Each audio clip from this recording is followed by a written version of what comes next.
Laptop விஷயங்களை பற்றி பேசியிருக்காரு. தமிழ் வளர்ச்சித்துறைக்காக நிதி ஒதுக்கீடு. அதில வந்து ஒரு 10 கோடி ரூபா வந்து அயல்நாட்டு தமிழர்களுக்கு வந்து டீச் பண்றதுக்காக.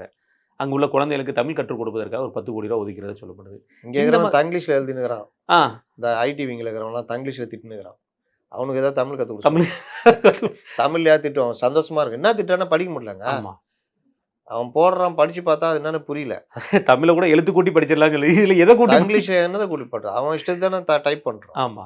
இதில வேற டைப்பிங் கீபோர்ட்ஸும் அந்த மாரி மாறிடுச்சு. இவங்களால வந்து இங்க இந்தியால தமிழ்நாட்டுல அதுக்கு விதமா கீபோர்டும் மாறுது. நீங்க வேலைக்கு எடுக்குறாங்கல்ல, அவனுக்கு தமிழ் தெரியல. தெரியல. ஏய் அவரு ட்வீட் போட்டிருக்காரு. அவர போய் வண்ட வண்டியா திட்டுன்றான். இவனுக்கு தமிழ் தெரியல. உடனே தங்கிலீஷ்ல அடிக்கிறான். இந்த இத வந்து அவனுக்கு குடுத்து ஏதோ தமிழ் அவன் கூட இருக்கிறதெல்லாம் தாவேக்கால இருக்கிறவனுக்கும் சேர்த்து கொடுக்க சொல்லுங்க.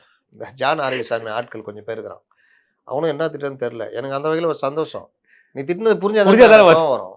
நீ தான் தங்கிலீஷ்ல திட்டுனுங்கிறிய. தமிழ் வளர்க்குறாங்க.